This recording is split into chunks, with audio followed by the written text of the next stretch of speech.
Hello student, good morning to all of you. और आज के इस लेक्चर में इस लेक्चर में मैं आज 100 MCQs 100 मल्टीपल चॉइस क्वेश्चंस शुरू कर रहा हूँ। बेसिक इलेक्ट्रिकल के जो मैंने आपको लेक्चर पढ़ाए हैं उन कॉन्सेप्ट पे आधारित ही ये क्वेश्चन है। तो ये काफ़ी इम्पॉर्टेंट रहने वाले हैं। आप सभी डिप्लोमा इलेक्ट्रिकल इंजीनियरिंग स्टूडेंट्स या फिर ITI वाले स्टूडेंट्स हैं, उनके लिए बहुत ही इंपॉर्टेंट क्वेश्चन है। ITI वाले स्टूडेंट्स, भले मैंने ये क्वेश्चन इंग्लिश में लिखे हैं तो मैं आप लोगों को इसको पूरा हिंदी में जो भी होता है पूरे कोशिश करूँगा कि पूरे आपको आसानी से ये क्वेश्चन समझ में आए। और अगर आप ये क्वेश्चन पढ़ने से पहले मैं आपको चाहता हूँ कि आप मेरे जो प्रीवियस वीडियोज़ मैंने उसमें बेसिक कॉन्सेप्ट पर जो मैंने जो टॉपिक्स कवर किए हैं आप उनको एक बार ज़रूर देखें। क्योंकि अगर आप उनको एक बार देखोगे तो ये क्वेश्चंस आपके समझ में इजीली आ जाएंगे, है ना। तो चलो शुरू करते हैं। पहला क्वेश्चन है इसमें, unit of conductance is, first option है ओम, सेकंड ऑप्शन है एम्पियर, थर्ड ऑप्शन है सीमन और चौथा ऑप्शन है वोल्ट। तो आपने क्वेश्चन क्या कह रहा है, जो यूनिट ऑफ कंडक्टेंस मतलब कंडक्टेंस का मात्रक क्या होता है, कंडक्टेंस की इकाई क्या होती है, किसमें हम कंडक्टेंस को मेज़र करते हैं। तो मैंने आपको लेक्चर में ही बताया था, जो हमारा कंडक्टेंस होता है हम उसको G से दिखाते हैं, है ना। और कंडक्टेंस क्या होता है, रेसिप्रोकल ऑफ रेजिस्टेंस, यानी कि रेजिस्टेंस का क्या होता है, व्युत्क्रमानुपाती होता है। तो यहाँ से मैंने आपको बताया था कि कैसे हम फॉर्मूले से यूनिट भी निकालते हैं। तो G is equal to R की यूनिट क्या होती है, ओम होती है, रेजिस्टेंस की यूनिट क्या होती है, ओम। तो ये क्या हो जाएगा, 1/ओम क्या बताया था मैंने, मो, है ना। अब आपको ऑप्शन में मो नहीं दिख रहा है, लेकिन मो को मैंने दूसरा नाम भी बताया था, क्या कहते हैं, सीमन। क्या कहते हैं, सीमन। तो रेसिप्रोकल ऑफ रेजिस्टेंस यानी कि प्रतिरोध के व्युत्क्रमानुपाती को ही हम क्या कहते हैं, कंडक्टेंस कहते हैं, या फिर हिंदी में चालकत्व कहते हैं। तो इसकी यूनिट क्या हो जाएगी, मो या सीमन। तो ऑप्शन नंबर सी क्या हो जाएगा आपका करेक्ट आंसर। सेकेंड क्वेश्चन है, specific resistance of wire depends on, specific resistance of wire depends on यानी कि विशिष्ट प्रतिरोध ऑफ, जो आपका वायर है उसका विशिष्ट प्रतिरोध डिपेंड करता है, किस किस चीज़ पर डिपेंड करता है। ऑप्शन ए है इट्स लेंथ, लंबाई पे। ऑप्शन बी है इट्स क्रॉस सेक्शनल एरिया यानी कि क्षेत्रफल पे। ऑप्शन सी है इट्स डायमेंशंस यानी कि उसकी लंबाई चौड़ाई जितनी भी उसकी डायमेंशन है उस पर। या फिर ऑप्शन डी है इट्स मटेरियल। तो ये भी मैं आपको बता चुका हूँ, जो आपका स्पेसिफिक रेजिस्टेंस होता है उसे हम किससे दिखाते हैं, रो से दिखाते हैं, है ना। और ये डिपेंड करता है कि वो किसी भी वायर या किसी भी मटेरियल का जो स्पेसिफिक रेजिस्टेंस होता है, विशिष्ट प्रतिरोध होता है, वो डिपेंड करता है कि मटेरियल जो है उसका कंपोजिशन क्या है ना, वो किस प्रकार के पदार्थ किस प्रकार से अणुओं से बना हुआ है। तो इसका आंसर हो जाएगा it's material. Option number D is right answer, है ना, किस पदार्थ से बना हुआ है। तो स्पेसिफिक रेजिस्टेंस रो होता है और इसकी जो यूनिट होती है क्या होती है, बताया था आपको, ये भी आपको याद रखना। इसके जो मैं आपको ऑप्शन भी करा रहा हूँ, लेकिन उसके साथ साथ उसके रिगार्डिंग जितनी भी बेसिक चीज़ें हैं वो भी मैं आपको बता रहा हूँ। तो इसलिए आपको ये लेक्चर देखना बहुत ही इंपॉर्टेंट है। तो जो जो आपका विशिष्ट प्रतिरोध होता है, जिसे हम क्या कहते हैं, प्रतिरोधकता भी कहते हैं, तो इसका मात्रक क्या होता है, ओम मीटर। यूनिट्स का बहुत ही इंपॉर्टेंट है इलेक्ट्रिकल इंजीनियरिंग में। ओम मीटर जो है इसका मात्रक होता है। नेक्स्ट क्वेश्चन है, conductivity is the reciprocal of, conductivity is the reciprocal of. Conductivity का मतलब होता है चालकता। चालकता किसका व्युत्क्रम होता है, किसका रेसिप्रोकल होता है। तो मैंने आपको बताया था चालकता को दिखाते हैं हम सिग्मा से, है ना। और चालकता जो होता है वो किसका व्युत्क्रमानुपाती और रेसिप्रोकल होता है, अभी ऊपर बताया है मैंने, रो। चालकता होता है प्रतिरोधकता का या फिर विशिष्ट प्रतिरोध का व्युत्क्रमानुपाती या फिर reciprocal of specific resistance, that is called conductivity. Okay, तो यहाँ से आपको क्या मिलता है, ये आपको चालकता मिलता है। तो दिस वन इज राइट। तो किसका व्युत्क्रम किसका रेसिप्रोकल हो गया, रेजिस्टिविटी, या फिर इसी को क्या बोलते हैं, स्पेसिफिक रेजिस्टेंस भी कहते हैं। ठीक है, एक ही चीज़ है, इसमें कंफ्यूजन करने वाली कोई बात नहीं है। स्पेसिफिक रेजिस्टेंस और resistivity both are same. So conductivity is a reciprocal of specific resistance और रेजिस्टिविटी। अगर मैं इस क्वेश्चन में आपको बोलूँगी इसका यूनिट क्या होगा, तो आप कैसे इसकी यूनिट निकालोगे, ये भी पूछा जाता है ना। तो ध्यान से देखिए, मैं आपको एक क्वेश्चन में आपको मैं दो तीन उसके रिगार्डिंग दो तीन पॉइंट बता रहा हूँ, वो भी आप कॉपी में लिखते जाइए और उनको याद करते जाइए। तो 1/, यहाँ पर क्या हो जाएगा, ये आपका रो है ना, इसकी यूनिट क्या होती है, ओम मीटर। तो बताइए अब क्या हो जाएगा, 1/ओम। हालांकि मैं जो अगर आप लेक्चर देखोगे मेरा, तो मैं आपको वहाँ पे बता भी चुका हूँ, लेकिन यहाँ पे फिर भी जो बच्चे नए हैं और जो देख रहे हैं, तो वो यहाँ से आसानी से समझ सकते हैं। 1/ओम का मतलब क्या हो जाएगा, मो, है ना। और 1/मीटर का मतलब क्या हो गया, पर मीटर। तो यूनिट क्या होती है, सिग्मा विशिष्ट चालकता की मो पर मीटर, या फिर मो को क्या बोलते हैं, सीमन भी बोलते हैं, पहला क्वेश्चन था ना, तो सीमन पर मीटर। तो दो यहाँ पर जो है कंडक्टिविटी जो होगी आपका रेसिप्रोकल ऑफ रेजिस्टिविटी हो गया। नेक्स्ट क्वेश्चन है आपका, the electric current in a metallic conductor is due to flow of, यानी कि जो आपका चालक होता है ना, धात्विक चालक जो होता है, या फिर जो आपके कंडक्टर होते हैं जिनमें इजीली करंट फ्लो हो जाता है, जिनमें फ्री इलेक्ट्रॉन्स पाया जाता है, जैसे एल्यूमिनियम, कॉपर, है ना, उनमें कह रहा है कि करंट फ्लो होता है, किस वजह से उनमें करंट फ्लो होता है। तो ऑप्शन ए है इलेक्ट्रॉन्स ओनली, ऑप्शन बी है positive ions only, option C है electrons and positive ions only, and option D है न्यूट्रल एटम्स ओनली। तो मेटेलिक कंडक्टर में सिर्फ और सिर्फ किसके फ्लो होने से करंट फ्लो होता है, इलेक्ट्रॉन्स के फ्लो होने से। तो ऑप्शन ए क्या हो जाएगा, हमारा राइट आंसर हो जाएगा, ठीक है। क्योंकि जो आपके जितने भी मेटेलिक कंडक्टर्स होते हैं उनमें इलेक्ट्रॉन्स फ्लो होने से क्या होता है, करंट फ्लो करता है। पॉजिटिव आयंस या नेगेटिव आयंस आपके लिक्विड में होते हैं, जितने भी तरल पदार्थ होते हैं, जैसे इलेक्ट्रोलाइट होता है, तो वहाँ पर क्या होता है, करंट फ्लो होता है पॉजिटिव आयंस और नेगेटिव आयंस की वजह से, ठीक है। नेक्स्ट क्वेश्चन है आपका, 1 coulomb of charge is equal to the charge on. कह रहा है कि जो एक कूलाम चार्ज, कूलाम क्या है यहाँ पे, चार्ज का यूनिट क्या बताया था आपको मैंने, कूलाम, ठीक है। तो एक कूलाम चार्ज की वैल्यू कितने इलेक्ट्रॉन्स पे चार्ज के बराबर होती है, ये है क्वेश्चन, ठीक है। एक कूलाम जो चार्ज की वैल्यू है, कितने इलेक्ट्रॉन्स पे चार्ज की वैल्यू के बराबर होती है। तो इसका आंसर है ए, अप्रॉक्सीमेट है ये आंसर। तो इसका आंसर है 625 इंटू 10 की पावर 16, यानी कि 625 गुना के 10 की पावर 16 इलेक्ट्रॉन्स पे जितना चार्ज होता है वो वैल्यू होती है एक कूलाम की, ठीक है ना। तो यहाँ पर आप एक इलेक्ट्रॉन्स पे जो है चार्ज की वैल्यू निकाल सकते हैं। आपको याद होगा एक इलेक्ट्रॉन्स पे जो चार्ज होता है वो होता है 1.6 इंटू 10 की पावर -19 कूलाम। तो कैसे आता है आपको बताता हूँ किस प्रकार से वो आपकी वो वैल्यू आती है। तो जो अभी आपने क्वेश्चन में पढ़ा है 1 कूलाम चार्ज, वो कितने इलेक्ट्रॉन्स के चार्ज के बराबर है, 625 गुना के 10 की घात 16 इलेक्ट्रॉन्स के, है ना। तो इसका मतलब हुआ कि 625 गुना के 10 की घात 16 इलेक्ट्रॉन्स पे जो चार्ज है उसकी वैल्यू है 1 कूलाम के बराबर, है ना। इसको मैं ऐसा लिख सकता हूँ। तो एक इलेक्ट्रॉन पे चार्ज कितना हो जाएगा, 1/625 इंटू 10 की पावर 16, सॉरी 625 इंटू 10 की पावर 16। इसको सॉल्व करके आता है एक इलेक्ट्रॉन पे जो चार्ज की वैल्यू होती है 1.6 इंटू, अगर आप इसको सॉल्व करोगे तो 1.6 इंटू 10 की power -19 coulomb. Very very important. एक इलेक्ट्रॉन पे चार्ज की वैल्यू क्या होती है, 1.6 into 10 to the power -19 coulomb. Minus में होता है क्योंकि इलेक्ट्रॉन आपका नेगेटिव पार्टिकल्स है ना। सो आपका यही वो क्वेश्चन है कि जो इलेक्ट्रॉन पे जो चार्ज की वैल्यू आती है वो कितनी होती है, 1.6 into 10 to the power -19 coulomb. तो ये वैल्यू कहाँ से आई है, यहीं से आई है, क्योंकि एक कूलाम जो चार्ज की वैल्यू होती है वो चार्ज बराबर होता है 625 गुना के 10 की पावर 16 इलेक्ट्रॉन्स पे चार्ज के बराबर। तो यहाँ से एक इलेक्ट्रॉन पर चार्ज की वैल्यू कितनी आती है, 1.6 into 10 to the power -19 coulomb, ठीक है। और चार्ज जो क्यू होता है आपका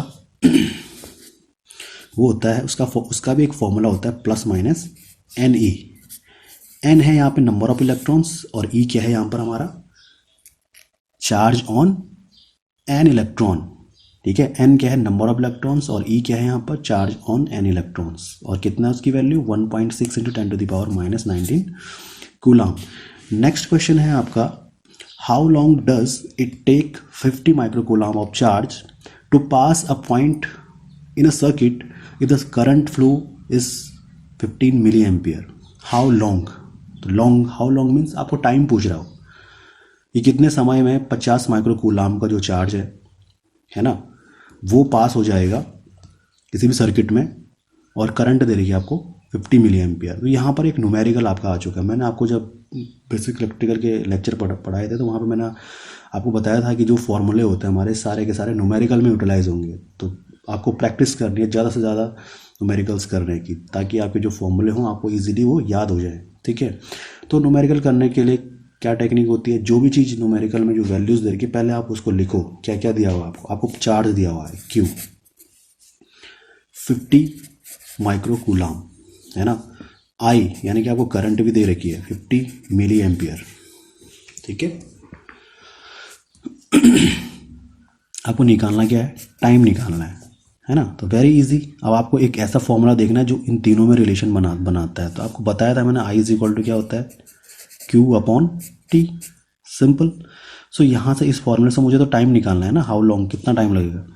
तो टाइम इज इक्वल टू क्या हो जाएगा यहाँ से Q अपॉन I, है ना। टाइम इज इक्वल टू क्या हो जाएगा Q upon I।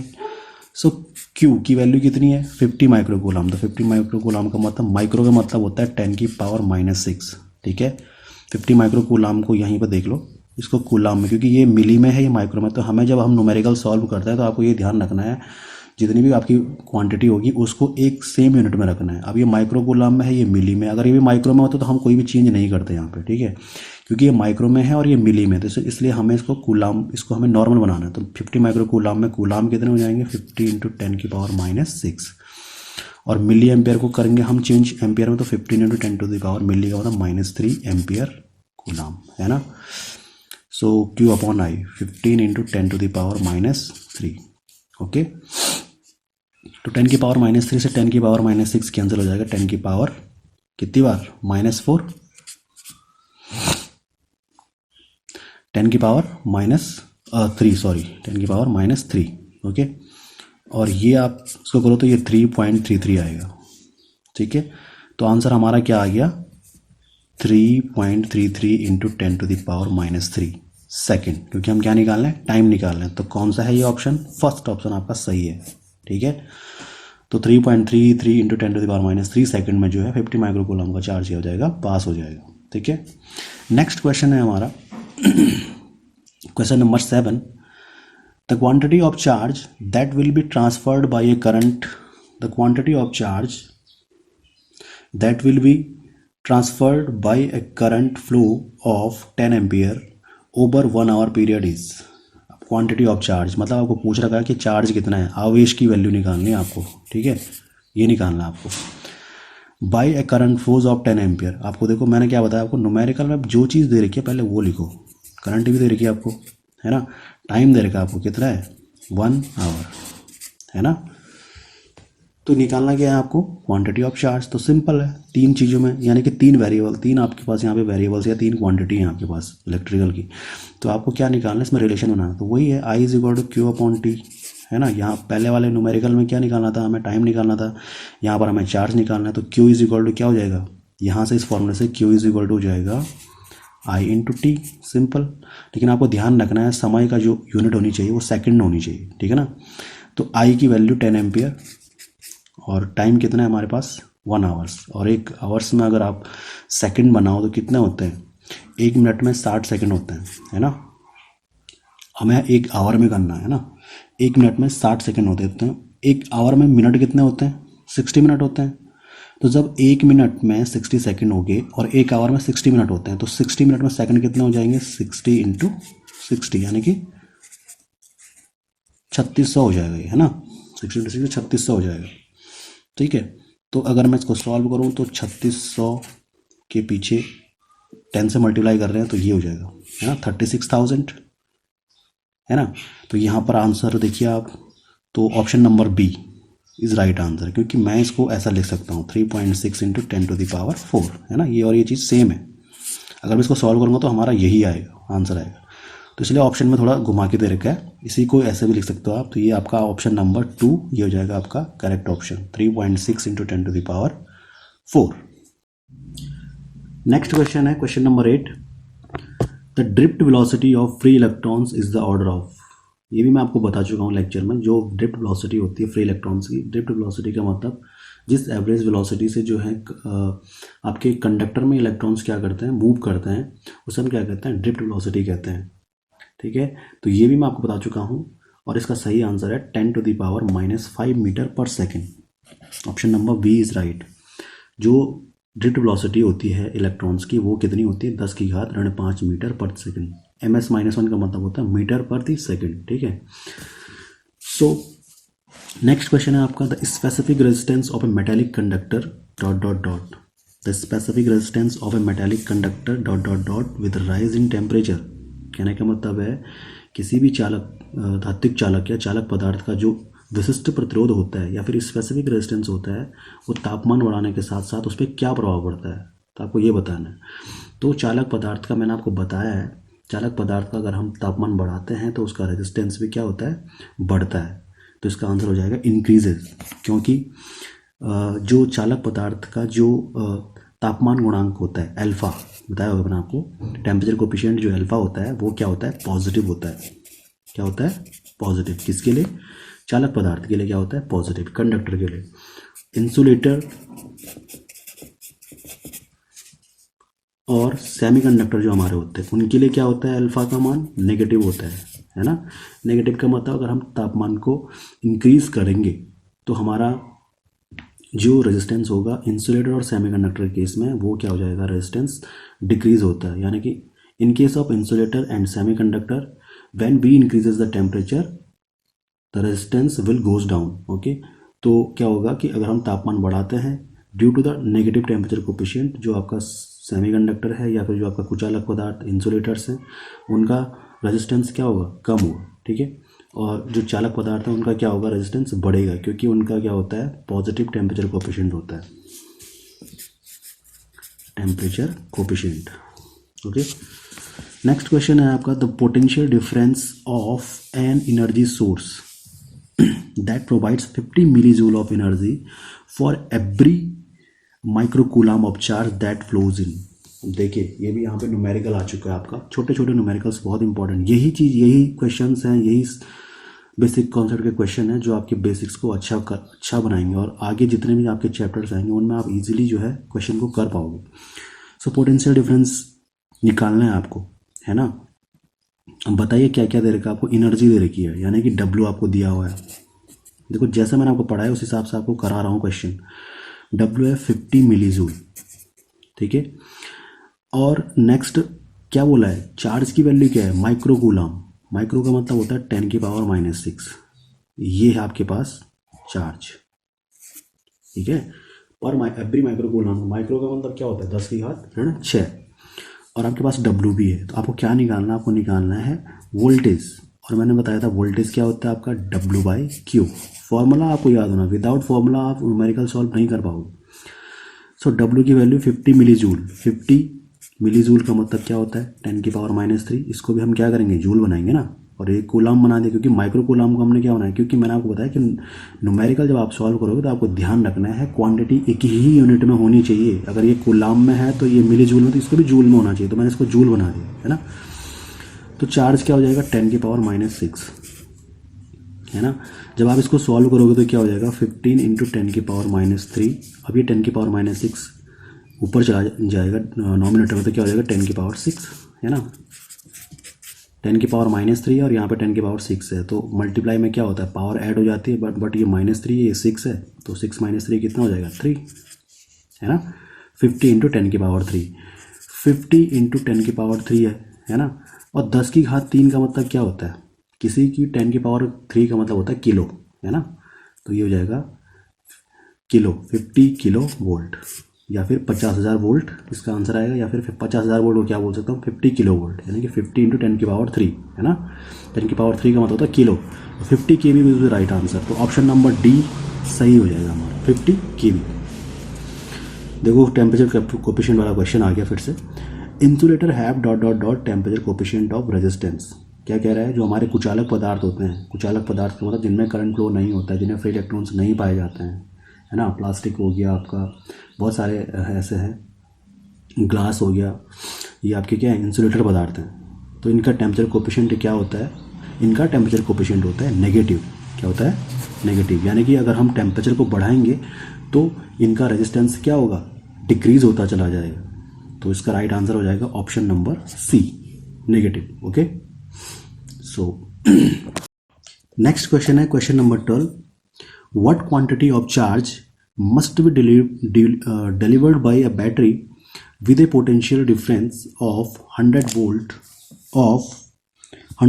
to do 500 joule of work. Question क्या कह रहा है? व्हाट क्वांटिटी ऑफ चार्ज, यानी कि आपको चार्ज की वैल्यू निकालनी है। ठीक है, must be delivered bye A battery, कि किसी भी एक बैटरी से डिलीवर होता है और उसका पोटेंशियल डिफरेंस की रेंज क्या है, या उसके पोटेंशियल डिफरेंस है, यानी कि वोल्टेज कितना दे रखा है आपको, वोल्टेज दिया हुआ है। तो क्या पहले आपको न्यूमेरिकल जब आप पढ़ते हो तो समझना है क्या उसमें क्वांटिटी दे रही है और आपको क्या निकालना है। तो वोल्टेज आपको दे रखा है 100 वोल्ट, है ना।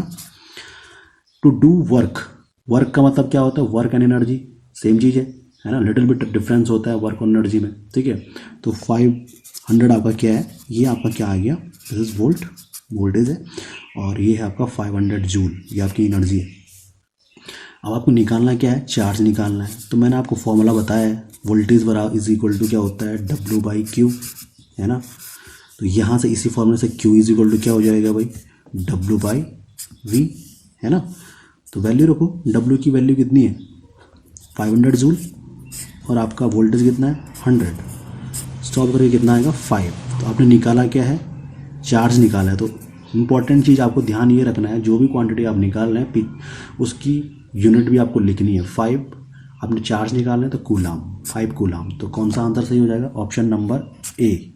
ओके, तो पहले आपको न्यूमेरिकल बहुत ही इजी होते हैं, बट आप ये तभी कर पाओगे जब आपने प्रॉपर फॉर्मूले पढ़े होंगे, प्रॉपर उस चीज़ को समझा होगा, है ना। जब आप क्वेश्चन को समझोगे तो ही आप क्वेश्चन ईजिली कर सकते हो। इसीलिए अभी भी जिसको क्वेश्चंस में प्रॉब्लम हो रही है, तो वो मेरे प्रीवियस जो आपके वीडियोस मैंने डाले हैं उनमें आसानी से मैंने ये चीज़ें समझाई हुई हैं कि कौन सी वोल्टेज क्या है, करंट क्या है ना। बेसिक कॉन्सेप्ट मैंने अच्छे से बताया हुआ है, तो आप वहाँ से देख सकते हो। ठीक है, यहाँ पर मैं आपको समझाने की पूरी कोशिश कर रहा हूँ। यूनिटी ऑफ कंडक्टिविटी, देखो ये मैं आगे भी बता चुका हूँ। यूनिट ऑफ कंडक्टिविटी क्या होती है? कंडक्टिविटी को सिग्मा से दिखाते हैं, और कंडक्टिविटी यानी कि चालकता, है ना। चालकता का मात्रक क्या होता है? क्वेश्चन का मतलब ये है। कंडक्टिविटी क्या होता है आपका? रजिस्टिविटी का रेसिप्रोकल होता है ना। विशिष्ट प्रदूत का रेसिप्रोकल होता है, यानी कि व्युत्क्रमानुपाती होता है। तो 1/ρ का मतलब यूनिट निकालना मैंने आपको बताया, फॉर्मूला आपको पता होना चाहिए। अब देखो ρ की यूनिट क्या होती है? ओम मीटर होती है, बताया था। ओम मीटर क्या होती है? किसकी यूनिट होती है? विशिष्ट प्रदूत या फिर प्रतिरोधकता की, है ना। इसको मैं ऐसा लिख सकता हूँ 1/ओम इंटू 1/मीटर। 1/ओम का मतलब क्या हो जाएगा भाई? मो, और मो किसकी यूनिट होती है? कंडक्टेंस, चालकत्व की यूनिट होती है। और एम, 1/m का मतलब क्या हो जाएगा? पर मीटर। सिंपल, मो पर मीटर। तो कौन सा ऑप्शन सही है यहाँ पे? Option number 4। Option number 4 is right answer. तो कंडक्टिविटी की जो यूनिट होती है दैट इज मो पर मीटर। अगला क्वेश्चन है 14। A piece of aluminium wire, एक एल्यूमिनियम वायर का पीस है, is stressed to reduce its diameter to half of its original value, its resistance will become। अब देखो रेजिस्टेंस आपको निकालना है। कह रहा है कि एक आपके पास एल्यूमिनियम का वायर है, उसको हमने स्ट्रेच किया, हम उसको खींचते हैं, खींचने से क्या हो जाता है? उसका डायमीटर, जो उसका डायमीटर डी है ना, वो क्या हो जाता है? हाफ हो जाता है, यानी कि आधा हो जाता है, जो उसकी ओरिजिनल वैल्यू थी। यानी कि ओरिजिनल वैल्यू डी थी, अब कितना हो गया? D/2। तो आपको निकालना है इसका रेजिस्टेंस कितना होगा, इसके रेजिस्टेंस पे क्या प्रभाव पड़ेगा, कितना बढ़ेगा कितना कम होगा, है ना। तो मैं आपको बता चुका हूँ, हमारा जो रेजिस्टेंस होता है वो होता है ρL/A। ये फॉर्मूला मैंने आपको बताया था। तो यहाँ पर 2 केस ले लो आप, है ना। L1 A1, question number first.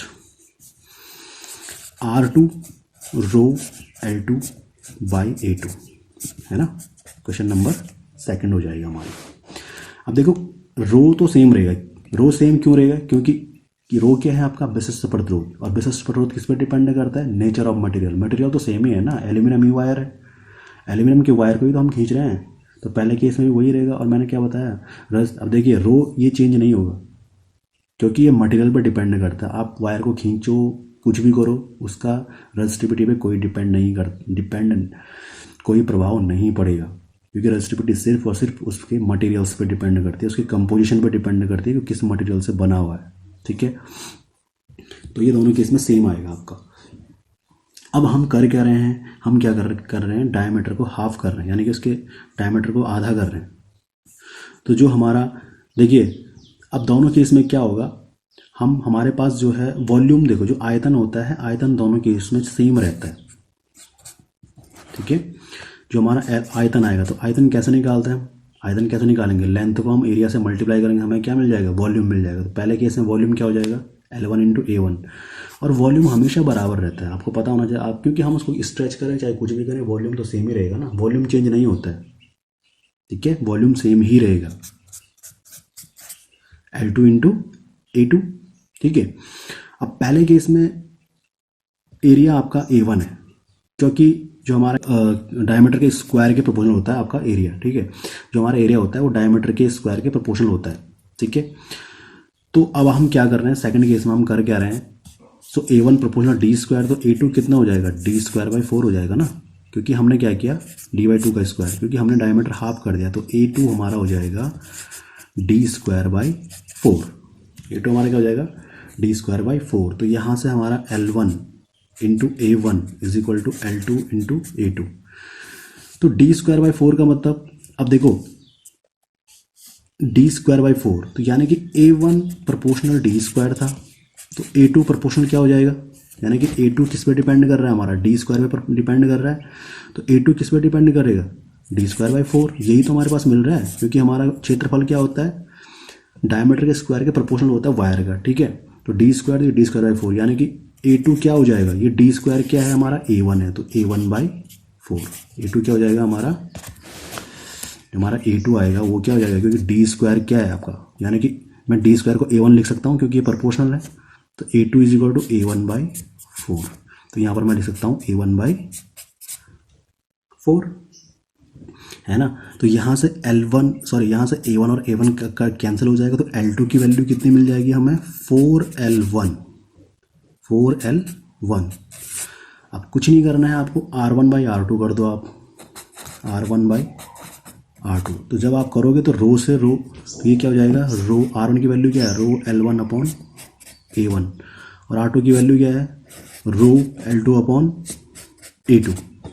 जब आप इसको सॉल्व करोगे तो क्या आएगा, रो L1 अपॉन A1। अब आपको पता है जब फ्रैक्शन जब भिन्न होते हैं, जब आपके पास दो फ्रैक्शन होते हैं, तो ये A2 ऊपर चला जाएगा, A2 अपॉन क्या हो जाएगा, रो L2। तो रो से रो तो कैंसिल हो जाएगा आपका, बचा क्या आपके पास, L1 और L1 A1 A2, और L1 की वैल्यू क्या है, इनिशियल लेंथ तो L1 ही है ना। अब वैल्यू रखो, अब देखिए L2 की वैल्यू क्या मिली हमें, 4L1, तो L2 की जगह पे हमने 4L1 लिखना है, ये L1 है, ये A1 है, और A2 क्या मिला हमें, A1 बाई 4 मिला, है ना। तो A2 की जगह पे हमने क्या रखना है, A1 बाई A1 बाई 4 रखना है, इंटू A1 बाई 4 बटे L2 की जगह पे क्या रखना है, 4L1 आया हमारा, है ना ये।